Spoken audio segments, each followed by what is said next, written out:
നമസ്കാരം. ഇന്ത്യയുടെ അയൽക്കാരായ രണ്ട് ഇസ്ലാമിക രാഷ്ട്രങ്ങളാണ് പാകിസ്ഥാനും അഫ്ഗാനിസ്ഥാനും. ഈ രണ്ട് രാജ്യങ്ങളിലും പലപ്പോഴും വലിയ രാഷ്ട്രീയ പ്രതിസന്ധികൾ ഉണ്ടായിട്ടുണ്ട്. അഫ്ഗാനിസ്ഥാനിൽ ഒരു പരിധിവരെ കുറേ നാൾ ജനാധിപത്യം നിലനിന്നെങ്കിലും താലിബാൻ ഈ കഴിഞ്ഞ 3 വർഷത്തിന് മുമ്പ് അവിടുത്തെ അധികാരം ഏറ്റെടുക്കുന്നത് നമ്മൾ കണ്ടതാണ്. കടുത്ത ശരിയ നിയമമാണ് ഇപ്പോൾ അഫ്ഗാനിസ്ഥാനിൽ നടപ്പിലാക്കുന്നത്. സ്ത്രീകളുടെ വിദ്യാഭ്യാസ അവകാശം അടക്കം എടുത്തു കളഞ്ഞുകൊണ്ട് പ്രാകൃതമായ ഒരു ഭരണരീതിയിലേക്ക് അഫ്ഗാനിസ്ഥാൻ പോയിരിക്കുന്നു.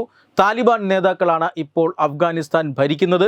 അതുകൊണ്ട് തന്നെ അവർക്ക് അന്താരാഷ്ട്ര സഹായം അടക്കം ഇപ്പോൾ ലഭിക്കാത്ത ഒരു സാഹചര്യമുണ്ട്.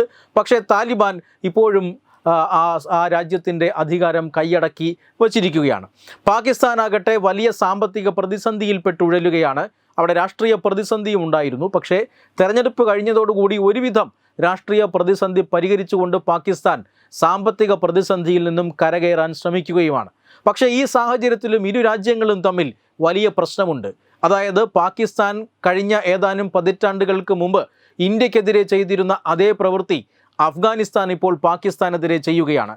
മുജാഹിദീൻ ഗ്രൂപ്പുകളെ, തീവ്രവാദി സംഘടനകളെയൊക്കെ പണം കൊടുത്ത് സഹായിച്ച് അവർക്ക് സൈനിക സഹായവും സൈനിക പരിശീലനവും ഒക്കെ നൽകി അവരെ ഇന്ത്യയിലേക്ക് നുഴഞ്ഞു കയറ്റിച്ച് ഇന്ത്യക്കകത്ത് തീവ്രവാദി ആക്രമണങ്ങളും സ്ഫോടനങ്ങളും ഒക്കെ നടത്തിക്കൊണ്ടിരുന്നു പാകിസ്ഥാൻ. എന്നാൽ ഇപ്പോൾ അതേ പ്രവർത്തനം അഫ്ഗാനിസ്ഥാൻ പാകിസ്ഥാനെതിരെ നടത്തുകയാണ്. പാകിസ്ഥാൻ്റെ അതിർത്തി പ്രദേശങ്ങളിൽ, അഫ്ഗാനിസ്ഥാനുമായി ചേർന്ന് കിടക്കുന്ന അതിർത്തി പ്രദേശങ്ങളിൽ വലിയ ആക്രമണം കഴിഞ്ഞ കുറേ നാളുകളായി തെഹ്രീക്ക് താലിബാൻ ഓഫ് പാകിസ്ഥാൻ എന്ന TTP എന്ന തീവ്രവാദ സംഘടനകളുടെ ഒരു കൺസോർഷ്യം വലിയ ആക്രമണങ്ങൾ നടത്തി വരികയാണ്. ഇസ്ലാമാബാദ് പിടിച്ചെടുക്കുക എന്നുള്ളതാണ് ഈ തീവ്രവാദി സംഘടനകളുടെ ആത്യന്തികമായ ലക്ഷ്യം. ആ മേഖലയിൽ പലപ്പോഴും ഹെലികോപ്റ്ററുകൾ തകർന്നു വീഴുന്ന പാകിസ്ഥാൻ്റെ ഉന്നത സൈനിക ഉദ്യോഗസ്ഥരടക്കം മരിച്ചിരുന്നു. ഇതെല്ലാം ഇത്തരം ആക്രമണങ്ങൾ പിന്നിലെല്ലാം താലിബാൻ സംഘടനകളുടെ കരമുണ്ട് എന്ന് പാകിസ്ഥാൻ പിന്നീട് അന്വേഷണത്തിലൂടെ മനസ്സിലാക്കി. മാത്രമല്ല, ബലൂചിസ്ഥാൻ മേഖലകളിലും മറ്റും വലിയ സംഘർഷം പാകിസ്ഥാനെതിരെ നടക്കുകയാണ്. പാകിസ്ഥാൻ ആഭ്യന്തര സംഘർഷങ്ങളുടെ ഒരു കൂട്ടായ്മയായി മാറിക്കഴിഞ്ഞു. അതുകൊണ്ട് തന്നെ ഇപ്പോൾ പാകിസ്ഥാൻ സർക്കാരും പാകിസ്ഥാൻ സൈന്യവും താലിബാൻ ഭീകര സംഘടനകൾക്കെതിരെ കടുത്ത നടപടിയിലേക്ക് കടക്കുകയാണ്. ഇന്നലെ ക്രിസ്മസ് ദിവസം തലേന്ന് രാത്രി, ഇന്നലെ അർദ്ധരാത്രിയോടുകൂടി അഫ്ഗാനിസ്ഥാനിലെ 7 ഗ്രാമങ്ങൾ ലക്ഷ്യമാക്കി പാകിസ്ഥാൻ്റെ വ്യോമസേന ആക്രമണം നടത്തിയെന്ന വിവരമാണ് ഇന്ന് പുറത്തു വരുന്നത്. അതായത് പക്തിക പ്രവിശ്യയിലുള്ള അഫ്ഗാനിസ്ഥാൻ്റെ ബർമാൽ ജില്ലയിലുള്ള 7 ഗ്രാമങ്ങളെ ലക്ഷ്യമാക്കിയിട്ടാണ് പാകിസ്ഥാൻ വ്യോമാക്രമണം നടത്തിയിരിക്കുന്നത്. 20ഓളം ആളുകൾ മരിച്ചു എന്നാണ് ഇതുവരെ വരുന്ന കണക്ക്. എന്തായാലും രക്ഷാപ്രവർത്തനം തുടരുകയാണ്. ഈ 7 ഗ്രാമങ്ങളിൽ പല ഗ്രാമങ്ങളും പൂർണ്ണമായി നശിച്ചു എന്ന വിവരമാണ് പുറത്തു വരുന്നത്. അതുകൊണ്ട് തന്നെ മരണസംഖ്യ കൂടാനിടയുണ്ട്.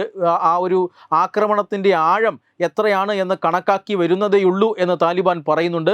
പക്ഷേ 7 ഗ്രാമങ്ങളെ ലക്ഷ്യമാക്കി അതിരൂക്ഷമായ ആക്രമണമാണ് പാകിസ്ഥാൻ വ്യോമസേന നടത്തിയിരിക്കുന്നത്. 20ഓളം പേർ മരിച്ചു എന്നാണ് ഇപ്പോൾ പുറത്തു വരുന്ന വിവരം. എങ്കിലും മരണസംഖ്യ ഇനിയും ഉയരാൻ സാധ്യതയുണ്ട് എന്നാണ് ലഭിക്കുന്ന സൂചനകൾ. ഈ TTP ഭീകരവാദികൾ അവിടെ പരിശീലനം നടത്തുകയും അവിടെ ഒളിച്ചിരിക്കുകയും ചെയ്യുന്നുണ്ട് എന്നാരോപിച്ചുകൊണ്ടാണ് പാകിസ്ഥാൻ ഈ 7 ഗ്രാമങ്ങളെ ആക്രമിച്ചിരിക്കുന്നത്. ധാരാളം ഗ്രാമീണർ, സ്ത്രീകളും കുട്ടികളും അടങ്ങുന്ന ഗ്രാമീണർ ഈ ആക്രമണത്തിൽ മരിച്ചു എന്നാണ് മനസ്സിലാക്കാൻ സാധിക്കുന്നത്. എന്തായാലും ശക്തമായ തിരിച്ചടി ഉടൻ പാകിസ്ഥാന് നൽകും എന്ന് താലിബാൻ ഭരണകൂടവും പറഞ്ഞിട്ടുണ്ട്. തീർച്ചയായും അത് മേഖലയിൽ ഒരു അശാന്തി സൃഷ്ടിക്കുന്നുണ്ട്. താലിബാൻ്റെ തിരിച്ചടി എങ്ങനെയാണ്, പ്രത്യാക്രമണം എങ്ങനെയാണ് എന്നതുമായി ബന്ധപ്പെട്ടൊക്കെ ഇപ്പോൾ വിഷയങ്ങൾ വിലയിരുത്തി വരികയാണ്. എന്തായാലും പാകിസ്ഥാൻ ഒരു വ്യോമാക്രമണം അഫ്ഗാനിസ്ഥാനിലേക്ക് നടത്തിയിരിക്കുന്നു. ഇത് ഈ കഴിഞ്ഞ മാർച്ചിന് ശേഷം 2ാം തവണയാണ് നടത്തുന്നത്. ഇതിന് തിരിച്ചടി, ശക്തമായ തിരിച്ചടി തന്നെ നൽകും എന്ന് താലിബാൻ അറിയിച്ചിരിക്കുകയും ചെയ്തിരിക്കുകയാണ്. വെബ് ഡെസ്ക് തത്വമൈ ന്യൂസ്.